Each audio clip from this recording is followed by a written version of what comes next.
Welcome to Readers of the Lost Art with your presenter, Dr. Paul Anthony Taylor, a recovering academic.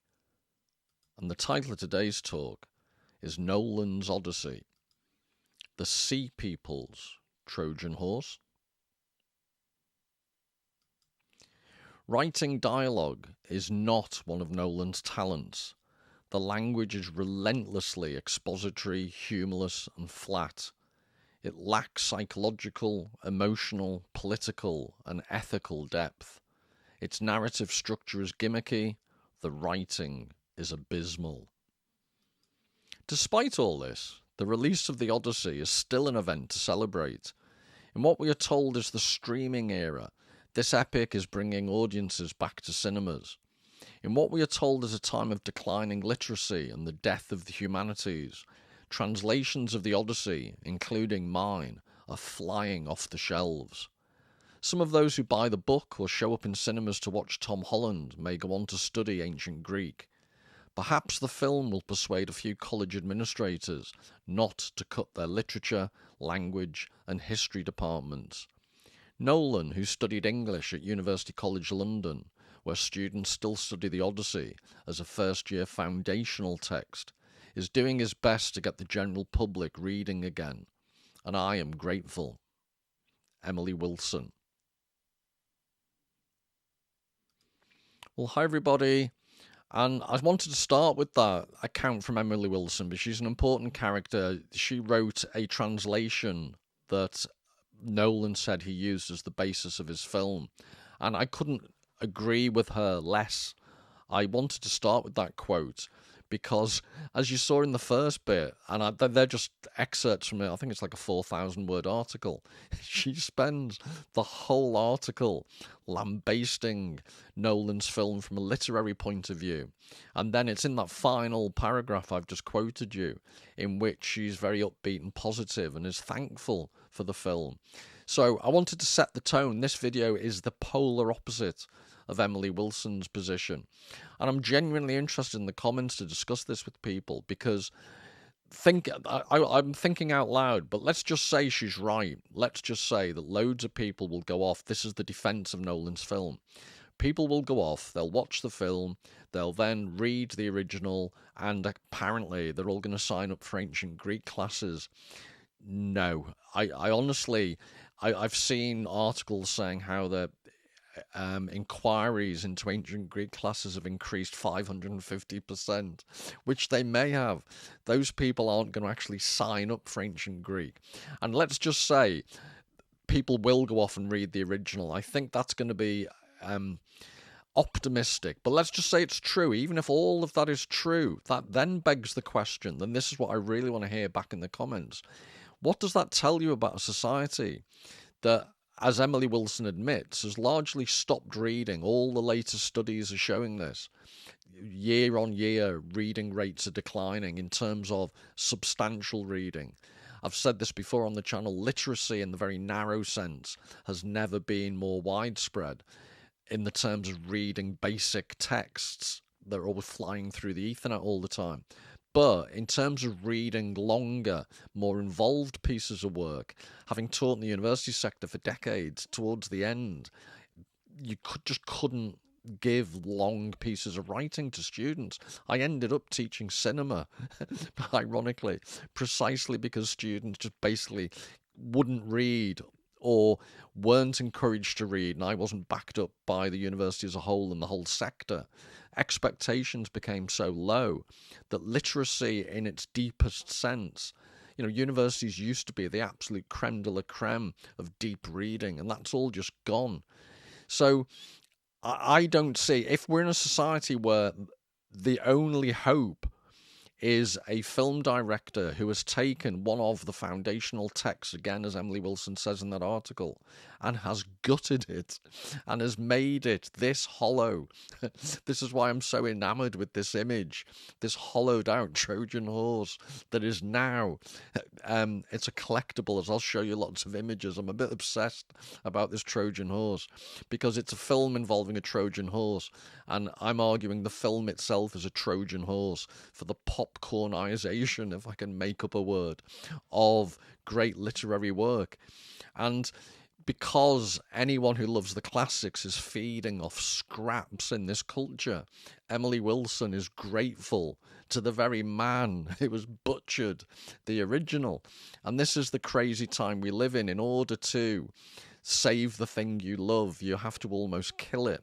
And at the very end of this talk, I'll be giving you a little excerpt from an Edgar Allan Poe story, which about the killing the thing you love in order to save it. I'd argue, to keep the classical references going, it's a bit of a Pyrrhic victory. But to repeat, I love this image, this idea of the actual hollowing out. And what's inverted commas beautiful about commercial culture, the culture industry, is that it's just so shameless that the thing that makes Odysseus in the film, Matt Damon character, so guilty is he's brought the Trojan horse that ended the Trojan War, and he's the one who had the cunning to do that, and he can't forgive himself despite the fact it ended the war. This is what his hang-up is. And yet here we are with the unashamed, absolute exploitative use of that Trojan horse that caused Matt Damon so much guilt. Here it is in all its ignoble glory, used to sell popcorn. So I find that really interesting. And then there's lots of, and what this video isn't about is the specifics of the film. A, in terms of being a film, and B, in the current culture war. There have been loads of interpretations. Is it a clever film that's making conservative people a bit angry, or is it giving conservative people, there's just mixed views. Conservative and liberal people, progressive people can't really seem to make their minds up. They're split. People are taking unusual positions that you wouldn't expect, knowing their normal opinions. And there's the predictable people who are outraged for whatever reason. But that they are focusing upon the specific content of the film, plot devices, casting choices, the use of language, the use of modern American accents. And I would suggest that all of those, people can have whatever views they want. I think they're not the key issue. I think quite strongly the key issue is the extent to which it is a film and therefore it is image-based, and what an image-based film inevitably does to the written word. And that's, people like Emily Wilson are grateful, again to repeat the notion, scraps from the table.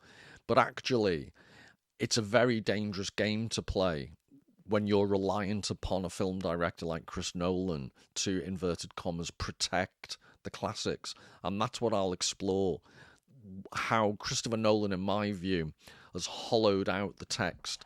And to do that, what I did was, if you can see that, I have read very closely, and it's very annoying, I can't quote extensively from the film script, which has been published recently. So I'll make reference to it. I would love, there's nothing I'd like to do more than just go through it almost line by line and give a detailed analysis. But for copyright issues, I won't be able to do that. So I'll refer to it, and I have read it in depth more than once so far, because it's a bit like watching a car crash. There are bits that's actually quite well written, little snippets. But in the wider Emily Wilson article that she wrote that I quoted from, she does a very good job of pulling apart how, irrespective of what you think of Christopher Nolan and or his film, within its own terms, there are various logical inconsistencies, and the logic of the film doesn't make sense in numerous instances within its own terms. So, Zeus's law, or the Xenia as the real notion that's been borrowed and transplanted and messed around with. But Zeus's law is applied inconsistently. That's just one example. There are really illiterate comments made. So I think one of my favourites is, I'm trying to remember, I think Odysseus at one point complains, and he says to Calypso, "Why can't the gods speak in a way that we can understand better?" And I'm thinking, well, then they wouldn't be gods, would they? They'd be human beings. And then, of course, you wouldn't have any trouble understanding them, you muppet. So, but there are some really insightful pieces of writing, and obviously visually he has his great moments. But what I want to focus on is this emptying out of reasoned discourse, the emptying out of the actual text, and I'll be giving you specific examples as we go along. So, the difference between the SEA, which is in the background there, as you can see, and I'm not claiming, this is from the title, this notion of the sea people, SEE. And apologies if I've broken any protocols for writing in capital letters. It's like shouting, isn't it? But I didn't want people to think, people can be quite pedantic online, that I'd misspelt C. I wanted to emphasize what I'm claiming is the reliance upon images. That, and you obviously can forgive Christopher Nolan for relying upon images. He's a film director, for God's sake. So of course he's going to use images. But what I want to focus on in this video is the implications of using an original text and then turning it into a film, but then all the critics and lots of people for and against the film discussing it, some of the textual elements as if it was a text and not a film, and underestimating the damage done to the text as a literary piece of work by the lazy conflation of the fact that an image-based artifact has been made on the back of that text. And yes, at one level people are aware of this. Of course they're aware it's a film adaptation of an original. But they almost say, yeah, but, and then they go on to discuss the finer points of the ideological underpinnings of the film, some of the conceptual themes, and they underestimate, in my view, the overwhelmingly most important aspect. The real Trojan horse is the use of images and how they affect the viewer and how they affect the viewer's relationship to the original text, which is why I think Emily Wilson's idea that ultimately everyone's going to dash off and read Homer's original is for the birds. Even if they buy the book, which I'm sure they will in droves, the idea that they'll read and engage in it and this will somehow transform our culture. I'll explain why as we go along. I'm just not convinced by this. So it's a Trojan horse, it's an image of a Trojan horse at the most literal level, visual level. This image of a Trojan horse is also, I'm claiming, the Trojan horse at a metaphorical level for what Christopher Nolan is sneaking by us. So I've used this before and I wanted to reintroduce it because I think it's very important. So this is T.S. Eliot. The chief use of the meaning of a poem in the ordinary sense may be, for here again I'm speaking of some kinds of poetry and not all, to satisfy one habit of the reader, to keep his mind diverted and quiet while the poem does its work upon him, much as the imaginary burglar is always provided with a nice piece of meat for the house dog. So another way of thinking about this, I'll give you the way in which Marshall McLuhan borrowed this idea. But content matters much less than the mode in which we consume that very content. It's the medium that affects the way we think. And I'm going to argue as we go along that Christopher Nolan's film discourages us from thinking in terms of deep metaphor, and it encourages us to move away from the written word and the complexity and the nuance of the written word. So, my favourite example is I think they're running away from Hades and Matt Damon as Odysseus just screams, "Let's go," which is so inarticulate. But it seems to make sense in a cinematic mode when you're on a huge beach and everyone can run like the clappers and it looks very dramatic. But this is what I found fascinating about reading the actual screenplay. You're not distracted by the silly runaway Monty Python type escapades. You actually focus on the text. And to repeat, there's some good writing mixed in with some absolutely atrocious, abysmal writing, as Emily Wilson called it. And it's just a very mixed bag. And it is a beautiful shot. But I'm going to be talking about, so this is, obviously the shot of, the first one was a bit more artistic. Over this is a further shot, and it shows you some of the mechanics in the background of the crane, offset. But it's a beautiful image, but it forms what I'm going to be exploring as the notion of an image concept or an image idea. And this is evocative. It immediately makes a lot of people think of the Planet of the Apes and the submerged Statue of Liberty, which obviously Nolan's referring to. And these are, I'm going to be suggesting as we go through the video, drawing upon the work of people like Jacques Ellul, a French writer, who argues that these are images that make us think in quite emotional ways. But they are emotional, they are emotive. No one's denying they have genuine power to affect people, but they actually lack rational discursive reason behind them. And Jacques Ellul argues, as we'll shortly see, that we now live in a society that privileges the evocative nature of images like this over any substantial reason. So whilst Emily Wilson may be glad that more people are going to go and buy the Odyssey because they've watched the Christopher Nolan film, at the same time, because they're used to imbibing images like this, they're less suited than ever before to actually read the Odyssey in a critical literary way. And this is the dilemma that personally I come down on the other side of the fence to Emily Wilson. But the other thing I'll be looking at is the concept of totems. This idea that this Trojan horse image is a totem. So this was the other version of Marshall McLuhan takes T.S. Eliot's phrase and uses his own very succinct formulation. Our conventional response to all media, namely that it is how they are used that counts, is the numb stance of the technological idiot. In other words, all the defenders of Christopher Nolan, is a mischievous way of interpreting that.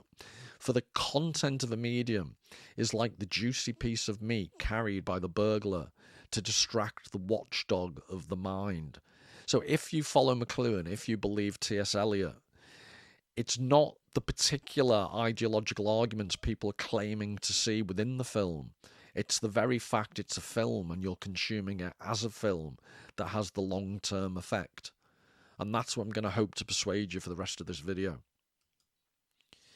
And one of the things that Odysseus said, I think he's talking to Calypso at one point, and he asks himself almost very self-reflexively, what if he knew what he was doing?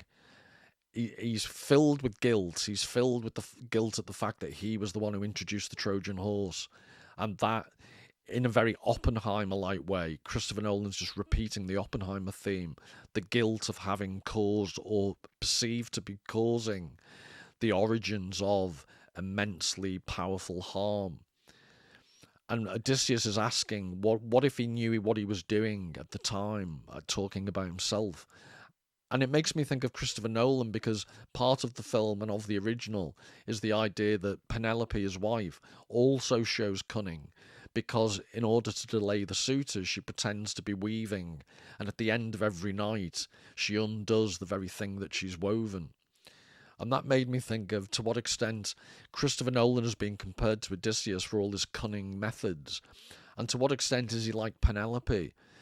He's presenting this tapestry, but at certain parts of the film, he's quite openly admitting or implying that he's making a film in an era that is portraying the end of a civilization. And what interests me about that is he also makes a comment towards the end of the film about Penelope speaking to Odysseus right at the end, and she's talking about the end of a civilization, and Odysseus says, she asks, why will these stories only be sung, or words to that effect? And Odysseus replies, because songs are all we're going to have left of, I'm deliberately paraphrasing to avoid reading out huge bits of the script, but Odysseus basically says that this is all we're going to have left to remember the people who could string together a sentence, who could write. So he's very conscious, it's in the script, he's very conscious of films and singing being the only memory we're going to have of the written word. And that, I think, many people are trying to interpret on an ideological level. Is he woke? Is he anti-woke? Is he trying to be clever? I'm thinking at an even more abstract level. How conscious is he of his film's role in the contribution to the death of literacy, to living in a post-literate world? He's the one who talks about the end of a civilization. He's the one who talks about songs being all that will be left of people who can write, memories of people who can write. He makes that point really explicitly at the end. So this is one of the enigmatic features of Christopher Nolan. I can't work out often whether he's being cunning and his sympathies are actually more in love. But then he's a film director, and I found it very difficult to believe he's anti-film with his little IMAX obsession and so on. But anyway, I'll leave that, park that to one side for a minute. But I talked about the end of the film. This is the beginning. And I don't know how to put this less indelicately, but the way it's almost right from the get-go. I'm making the claim at the end, Nolan's talking about the death of literacy to some extent. Well, this is at the beginning. It's like Helen Keller banging with a banging staff crossed with someone with Tourette's. So a face, bang. A fleet, bang. A war, bang. A man, bang. Or I don't know what the sound effect would be. However you want to express this. But this is almost the breaking down, the fragmentation of language. So you've gone from a Homeric bard to, in the traditional form, to a rap artist giving fragmented words as he's banging this staff. And all of this, I mentioned Jacques Ellul, this notion, I think it's a beautiful title, The Humiliation of the Word. And later on, I'll be quoting, I think this was 1985, I think this was written. I think Jacques Ellul is very prescient. He says things about the implications of living in a society that's too image dominated. And I will show you, we'll have certain pieces of the text emboldened to show you how I think that what he's saying has such relevance to today, well beyond cinema, well beyond literature. The way in which public discourse seems to be taking place today, I think Ellul predicts. So I've talked about the Trojan horse. And if you think about, as I've said, later on I'll give you specific examples what Ellul means by image ideas. But within Nolan's films, the first one is the pin of Athena that Penelope tells him to take when he's leaving originally early on in the story. So this is like the totem he carries around with him. The second image is a watch from Interstellar. It's a watch that Cooper gives his daughter Murph, and that represents this connection across space and time. Then you've got the classic totem from Inception, Cobb's spinning top. And that's used to distinguish between dreams and reality. And then you've got the bottom in from the film Tenet. You've got Neil, I think it's Neil's, the talisman coin with the orange string. The first picture is Harvey Dent, and he has it's a two-sided coin that have the two-faced coin, and he's a two-faced person. But my memory is atrocious. It doesn't have the same image on both sides. It's like a trick coin. And then you have this red ball in the film The Prestige, which is a symbol of the illusion behind the magic trick. And while I'm thinking Harvey Dent in the first one, if you think in the film, Helen's face is turned to us at one point by Menelaus, and you see half of her face is scarred. And that's the Harvey Dent two-faced moment. So he's a very ecological director, Nolan. He recycles everything. But I'm just pointing out the way in which these totems, these objects, they're image objects that they represent certain things, but it's a feeling they tend to evoke, or a memory they're not a reasoned argument. And in that type of way, I think these totems are very emblematic of how cinema works. And I think that's why Nolan is drawn to them. Nolan is an incredibly vision-based person, and that's why he became a director. And this is why I think he keeps using these image ideas, these objects that encapsulate feelings and emotions that suit a cinematic context, but aren't how literary texts work. And both of these are from Inception, so there's a weighted die from a set of dice at the top. That's Arthur's totem, and at the bottom there's Ariadne's totem, which is a hollowed out chess piece, bishop.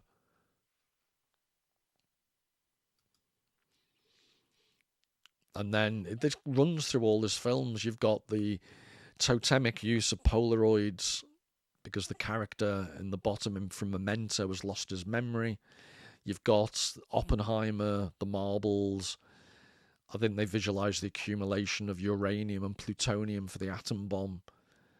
So visual objects to express, and what Ellul argues, as we'll see shortly, is that in a visual culture, these type of visual images take the place of reasoned discourse.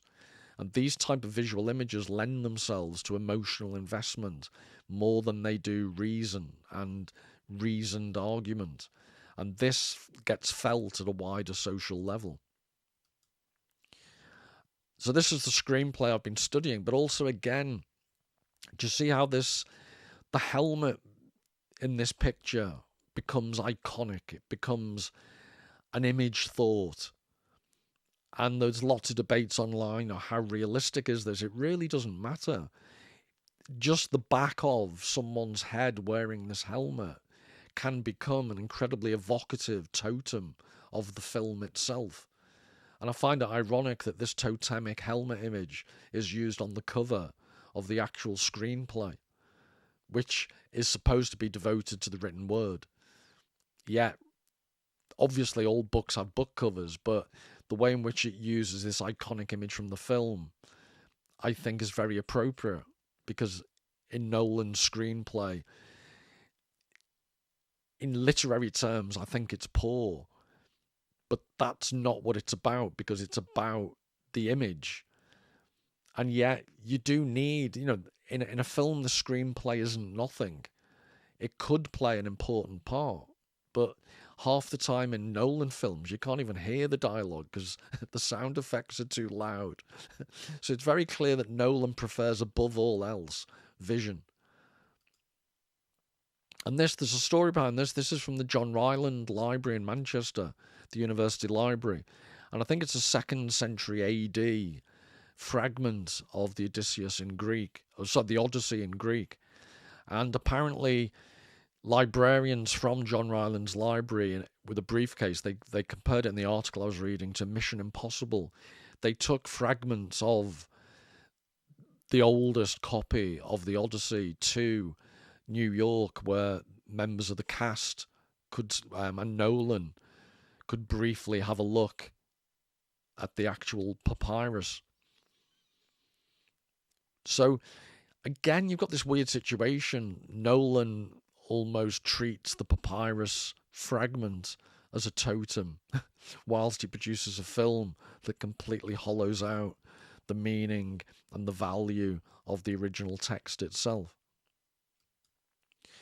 And I wanted to give you an example now, because it's easy to get lost in generalities and to be critical. And you don't have to find what I'm about to show you from this book. This is 1938, I think it was published. And it took him 14 years to write it. I'm guessing it didn't take Christopher Nolan 14 years to write his screenplay.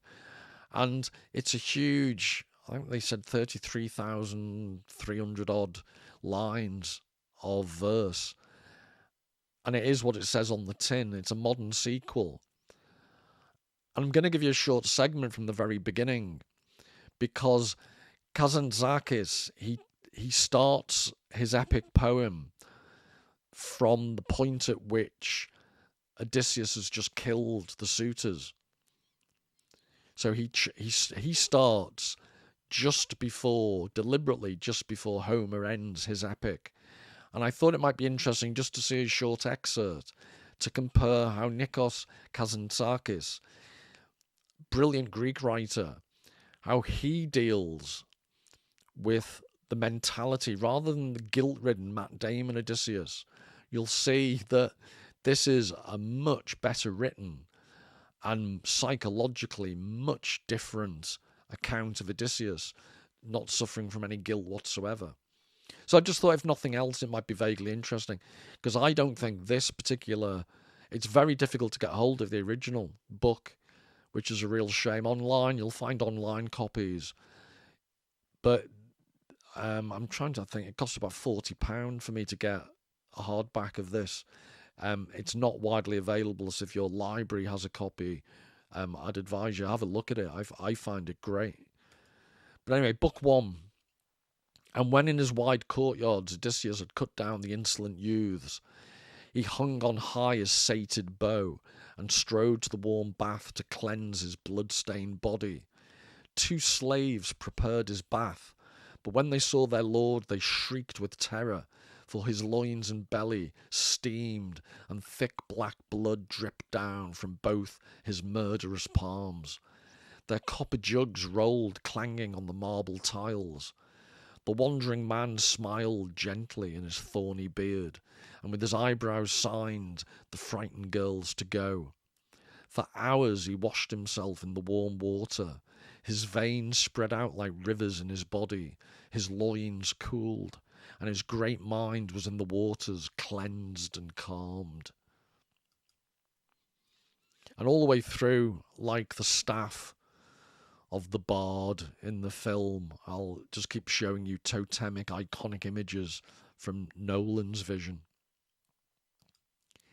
Then, softly sweet with aromatic oils, he smoothed his long coarse hair, his body hardened by black brine, till youthfulness awoke his wintry flesh with flowers.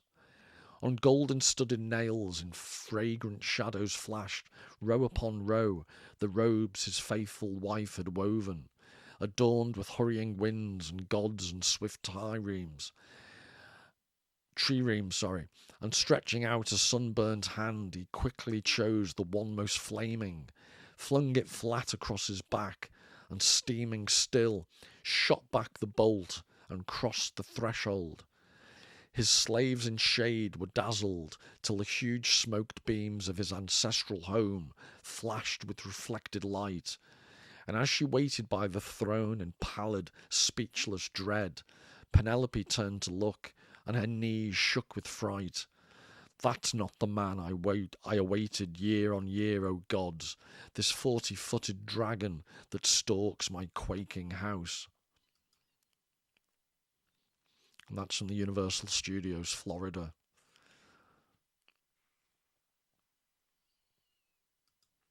But the mind-archer quickly sensed the obscure dread of his poor wife, and to his swelling breast replied, O heart, she who for years has awaited you to force her bolted knees, and join you in rejoicing cries.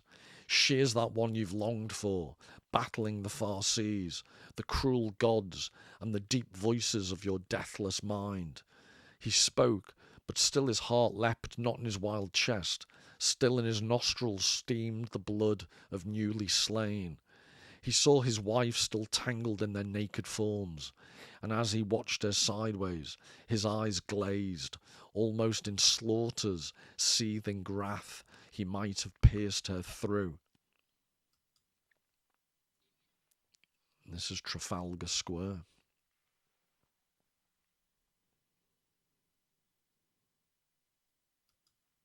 Swiftly he passed and mutely stood on his wide sill.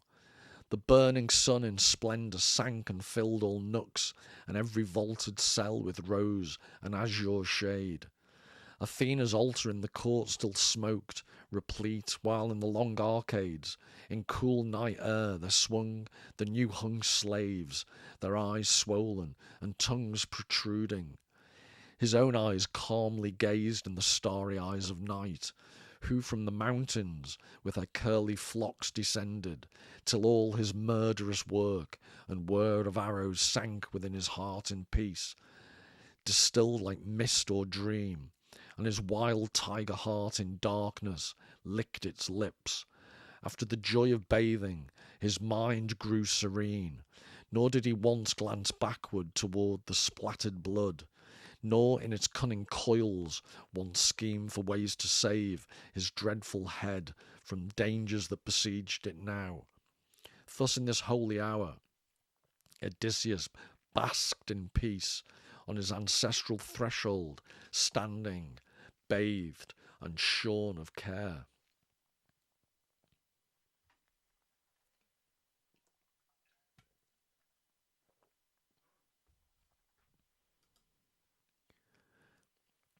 So I'm contrasting the depth of that writing and how less, it's like teenagers say, am I bothered?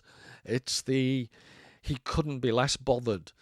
He's like a prowling panther, big cat, the way he describes. He's still got this latent violence. Penelope's scared of him.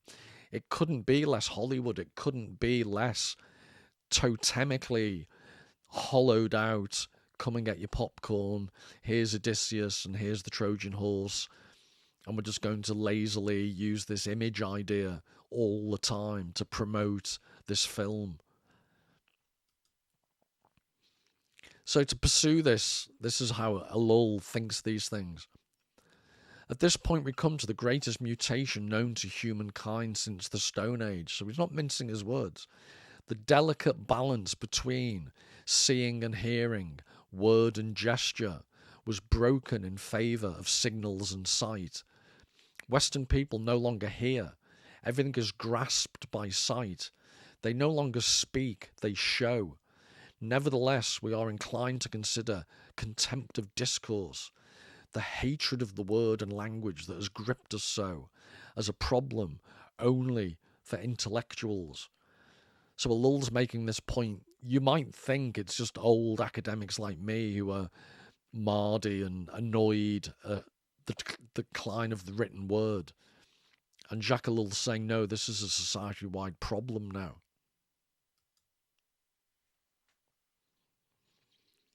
And I really do. I'm fixated on these images and the way the advertising merges. To repeat, the very cunning that Odysseus felt guilty about, Matt Damon's Odysseus at least. You've seen how little Kazantzakis' Odysseus feels any guilt. He revels in what he's done. But this collectible container, there is nothing. I'm just thinking of the way in which, I struggled to get hold of a copy of the Kazantzakis book. So it has monetary value because it's just rare now, because unfortunately so few people read it. But you're not going to get a Kazantzakis kit bag or a popcorn dispenser on the back of that book. Whereas the Nolan film, as you can see, is just so... The way he used the image of the Trojan horse then lends itself to all this marketing. Images produce an intellectual process different from the ancient one, or the one developed by classical education. And this is Ellul's, how I see it as directly relevant. He's making the point so explicitly here. An intellectual process different from the ancient one, or the one developed by classical education. It goes without saying that this process is not completely new. Of course, since sight existed, and since people themselves chose their images, they also thought by means of images and entered into this kind of thinking. But this was limited and not frequent, because images were not dominant. The new factor in our day comes from the effect of visual reproduction's triumph over all else, which involves us in the domination of one form of thought. This supremacy is new, even though we are not dealing with a completely new form of thought. So it's not the fact that, sight and vision, of course it's existed The Greeks had art, architecture. We've had, ancient cave paintings, 33,000 BC. Of course, we've always had a mode of expressing ourselves visually, but never has it been so dominant and never has it been so ubiquitous. And ergo, the corollary is never has the supplanting of the written word been so obvious and dangerous.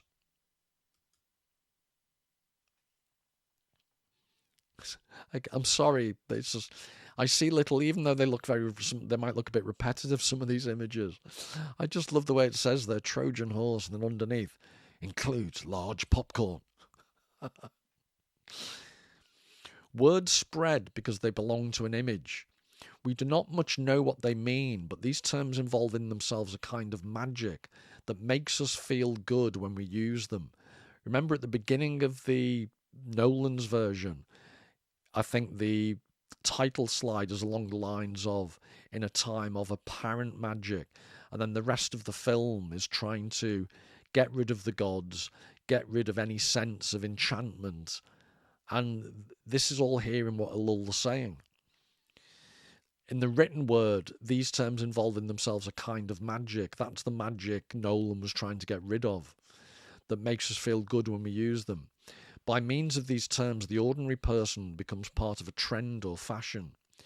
But such image formulas, and this is what Nolan's totems are, this is what his depiction of the Trojan horse is, which are at first used at random, settle in our subconscious in successive layers, repeatedly feeding our minds, so that in the end they determine our convictions and the positions we take on issues. So what I've emboldened, that to me is almost Ellul's definition of the see people, people who see before they listen or they read. These are, ironically, the people that Nolan represents. These are the Hollywood sea people who are on a pirate's campaign to destroy the written language by constantly raiding off the coast of literacy. Not to overstate the case. And again, just forgive me. I don't know why. I could just keep looking at images of this stupid collectible. And as you'll see, it gets more and more ridiculous in terms of commercialization. So now you get the 770, what's that? Did I say 170 ounce tub plus 44 ounce souvenir cup? That's a hell of a lot of popcorn. So again, Ellul, we are not sure we can understand thoroughly what really has happened to each of us, but I believe one of the decisive factors in this mutation is that we live continually in a world of images, that is, in the continual, unshadowed presence of all reality. We live in the present without fail. The present image erases the past and prohibits expectation by bringing the future into the present. Seeing the present implies the present realization of our desires without delay. So no delayed gratification. But this, again, I just think what Ellul is writing is so prescient. Ellul is writing in 1985, before the advent of cancel culture, before history was warts and all. No one, or it's increasingly difficult to study history with a sense of the past having been, I always quote L.P. Hartley, the past is a different country. Sorry, the past is a foreign country. They do things differently there from the go-between. The present image erases the past. So it makes more sense to me when you think of the current culture war and the fact that certain demographics just do not like going back into history and understanding past times in ways that different to how we currently understand society. So the past is erased, but it's always puzzled me why this obsession with trying to cancel the past. But Ellul is describing it, the mindset of people who live in an environment that is completely dominated by images, the continual unshadowed presence of all reality. That affects the way you think at quite a profound level. Sorry. I can hear people heckling and shouting at me. Enough with the images of a Trojan horse stuffed with popcorn. But you can now just see how not only is the picture of the helmet on the front cover of the screenplay, it's also on the front of the bucket of popcorn. Odysseus is conflated with the Trojan horse on an oversized beverage container, whatever you call it. Beverage container is a slightly overcomplicated way of talking about a cup, but cup doesn't seem to do it justice.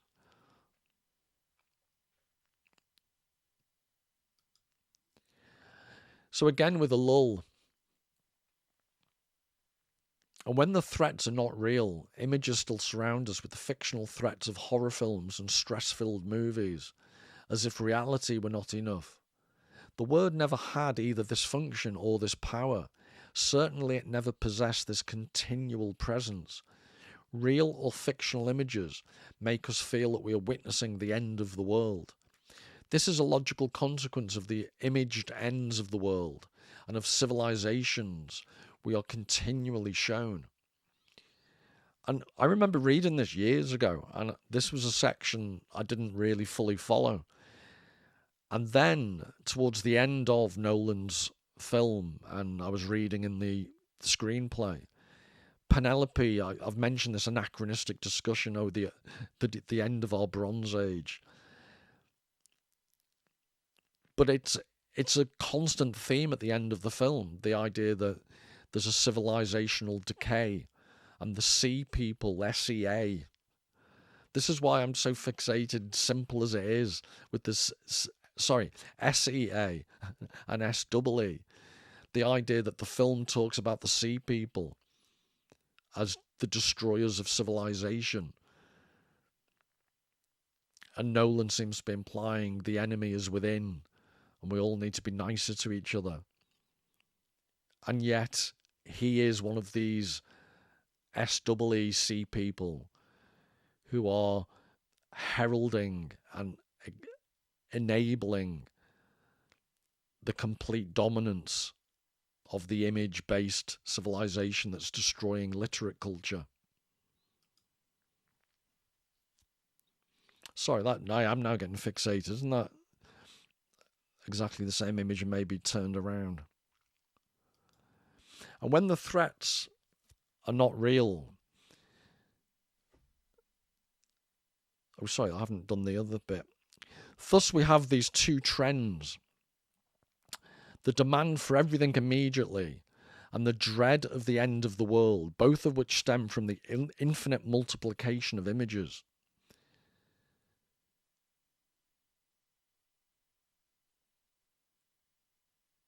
Sorry, I need to go back and I've got myself confused.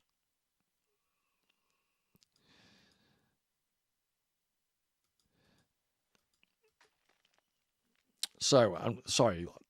Jacques Ellul then continues with, and when the threats are not real, images still surround us with the fictional threats of horror films and stress-filled movies, as if reality were not enough. The word never had either this function or this power. So I think it's important to re-emphasize the continual presence. So the fictional images make us feel that we are witnessing the end of the world.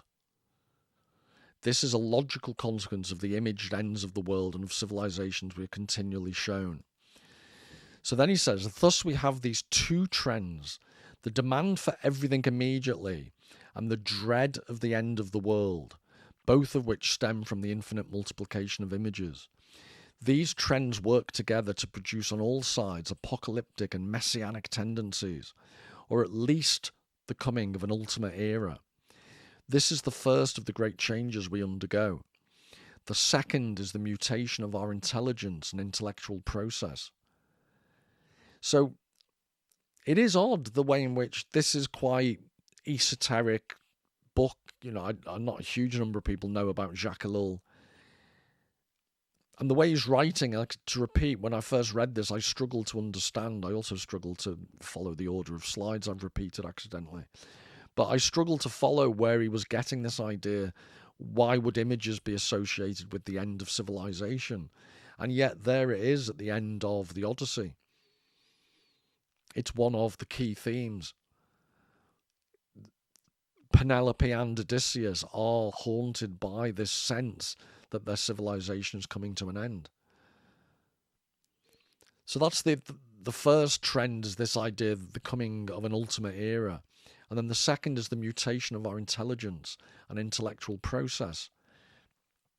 So ironically, that's what you see at the end when Penelope comes out with anachronisms like referring unsarcastically to the end of our Bronze Age.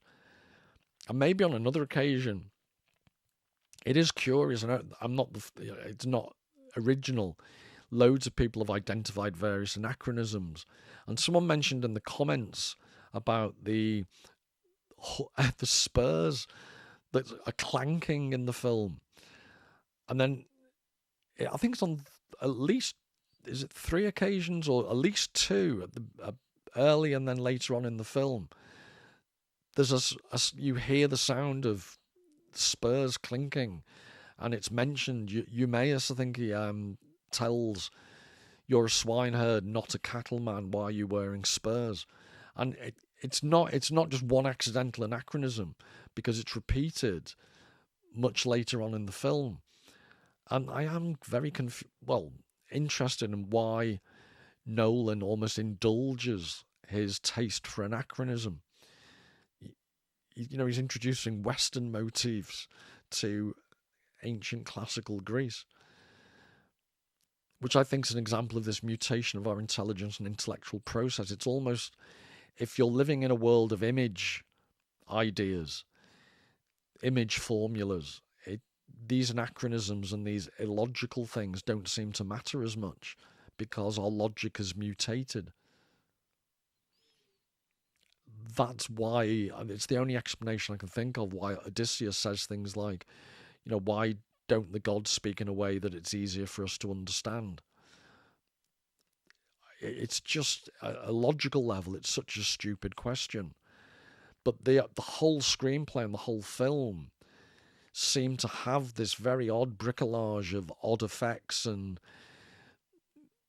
misshapen, ill-fitting parts of the film, some of which are impressive. There's some good writing, some good ideas mixed with, really heavy-fisted, ham-fisted signposting of statements and the various anachronisms I've mentioned, and daddy's coming home and F-bombs, and I just find the whole thing very odd, which maybe is explained by this phrase from Ellul, the mutation of our intelligence and intellectual process. I promise it's coming to an end. And talk about browbeating with images of the collectible combo. So you've got the Trojan horse collectible container, the IMAX film camera, popcorn bucket, and then, in case that wasn't enough, the collectible combo.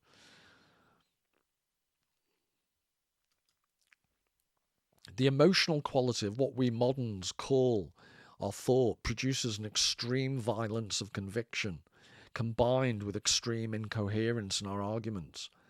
I refer here to ordinary people and not to an intellectual elite. We do not involve ourselves in studying the meaning and consequences of a fact calmly and objectively.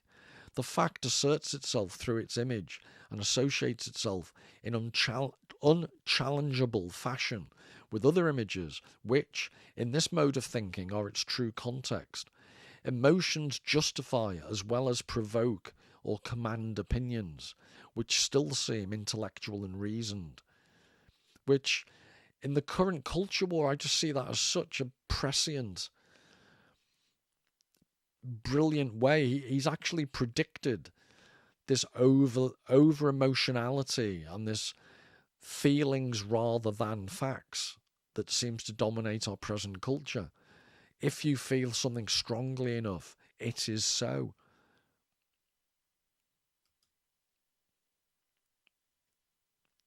I'm wondering whether this is, I wouldn't call it my favourite, but of all these commercial objects, I think I find this the most ridiculous. So you've got and I just love the labelling, includes large popcorn, and then the big arrow, with working viewfinder.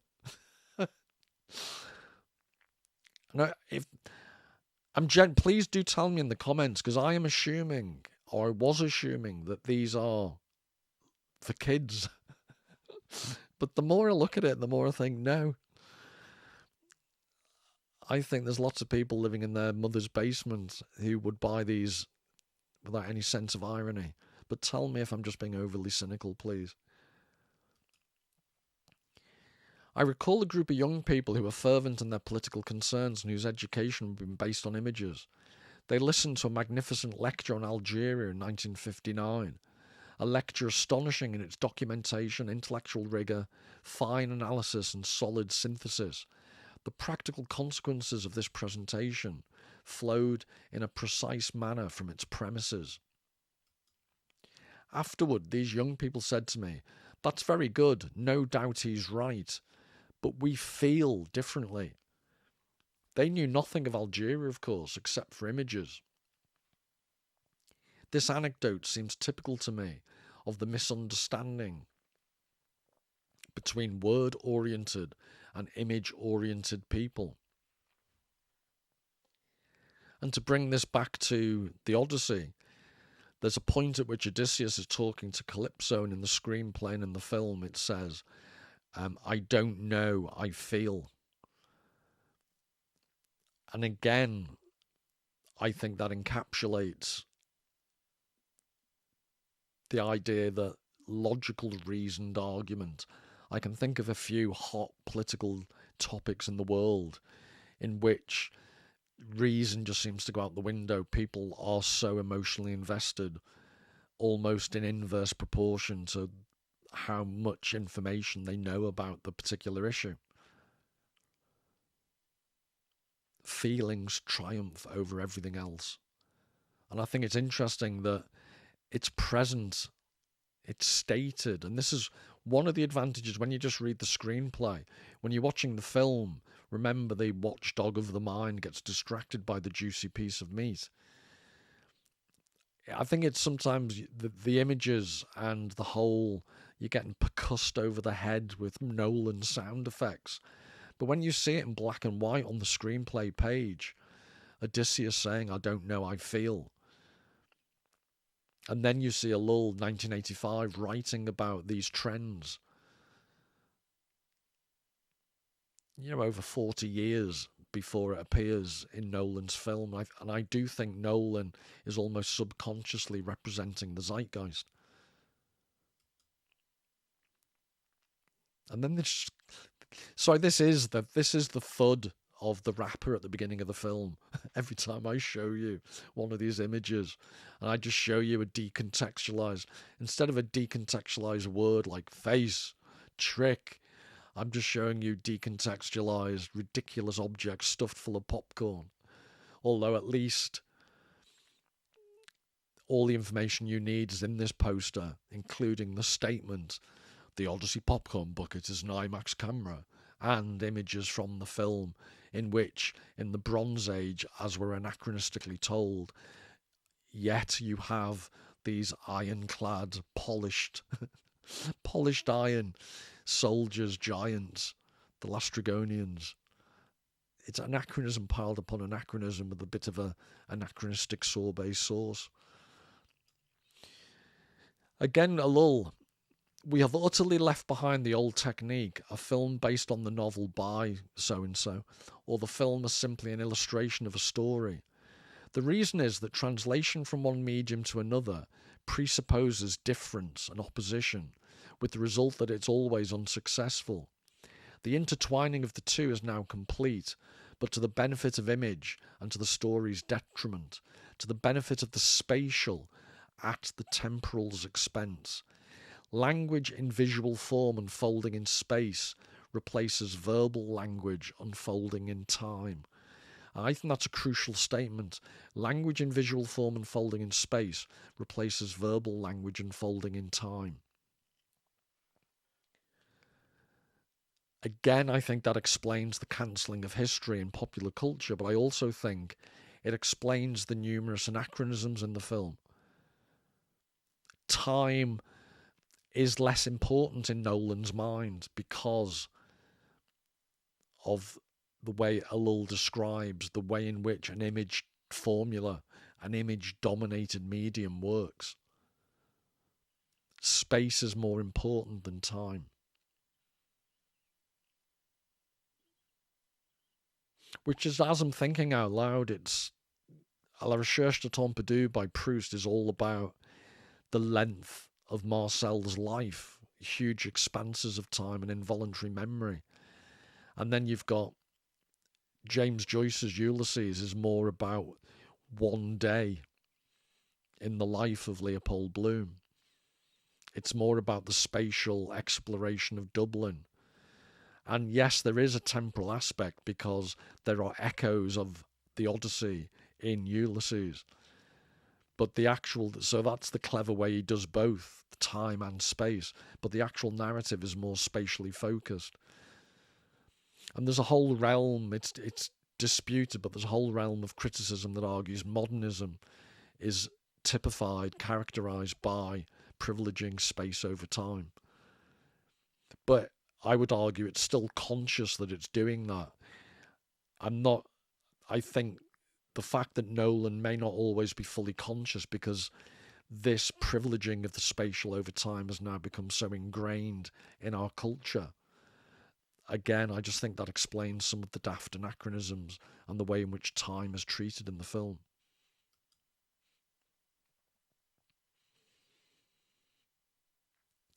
So now I just love the endless variations on the same theme. So enter for your chance to win.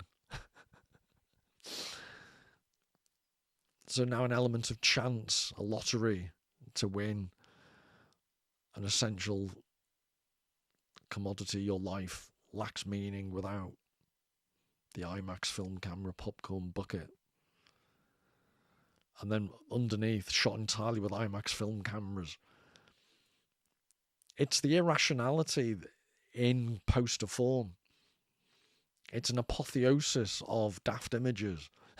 And it's a great example of Ellul's point of the verbal reduced to the spatial and the visual. So the words only matter insofar as they contribute to promoting the daftness of the object being sold. So towards the end now, I'm interested in the idea of the sea people, S-E-E, the people that Ellul is describing who privilege the visual over everything else. The idea that you could save literature through people like Christopher Nolan. Emily Wilson starts off with that, or ends her article with that argument that I reject.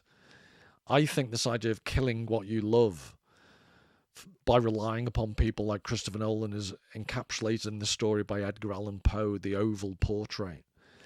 So just towards the very end of the story, it's about a painter painting his wife. So some who had beheld the portrait spoke of its resemblance in low words as of a mighty marvel, and a proof not less of the power of the painter than of his deep love for her, whom he depicted so surpassingly well. And he's been working on this portrait obsessively. But at length, as the labour drew nearer to its conclusion, there were admitted none into the turret, for the painter had grown wild with the ardour of his work, and turned his eyes from the canvas, merely even to regard the countenance of his wife, and he would not see that the tints which he spread upon the canvas were drawn from the cheeks of her who sat beside him. So this artist obsessively painting his own wife in his atelier studio in this turret.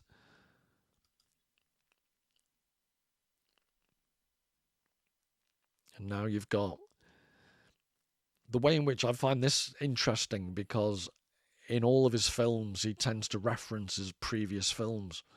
So this poster references his obsession with the IMAX and links, you can see in the corners, 4 different films.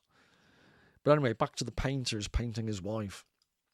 And when many weeks had passed, and but little remained to do, save one brush upon the mouth, and one tint upon the eye, the spirit of the lady again flickered up as the flame within the socket of the lamp. And then the brush was given, and then the tint was placed, and for one moment the painter stood entranced before the work which he had wrought. But in the next, while he yet gazed, he grew tremulous and very pallid and aghast, and crying with a loud voice, "This is indeed life itself," turned suddenly to regard his beloved. She was dead. So this obsession of capturing reality through art, think Christopher Nolan and his IMAX camera. This is what the sea people do in the attempt to capture life. In the attempt to capture Homer's Odyssey, they kill it. And I think Edgar Allan Poe's expressed that much better than I could.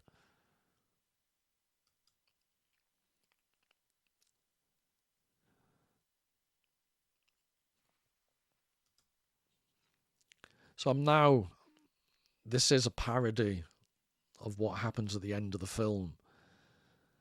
So Penelope asks, why will the stories only be filmed? And to emphasise, this is a parody, an adaptation.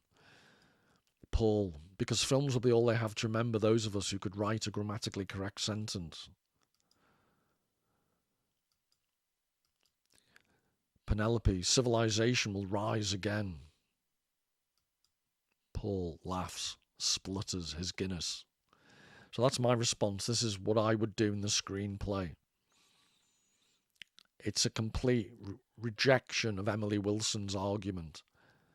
I don't think I can hang up my spurs and become a screenwriter just yet. And this, all of it comes together, you'd be glad to know. A complete cornucopia, so to speak, of popcorn receptacles under the IMAX symbol, copyright, logo. What more could a person want?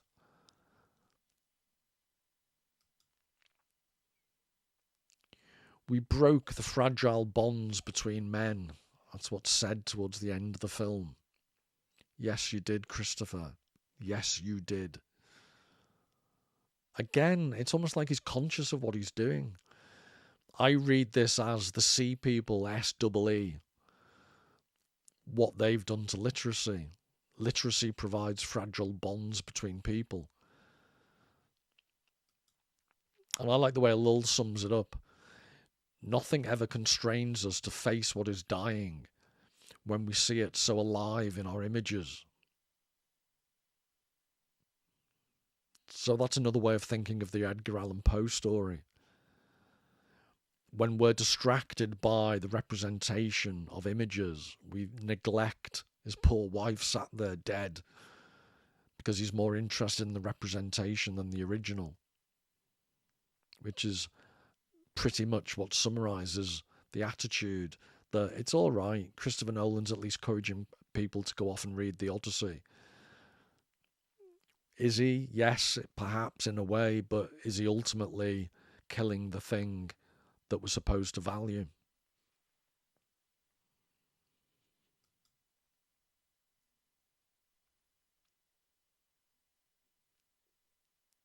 So the ultimate depiction of the sea person, the ultimate representation or the leader of the sea people, Christopher Nolan. Right, well, I'm sure you've seen enough Trojan horses filled with popcorn to last you a lifetime. I hope you enjoyed that, and till the next time, All the very best. Take care.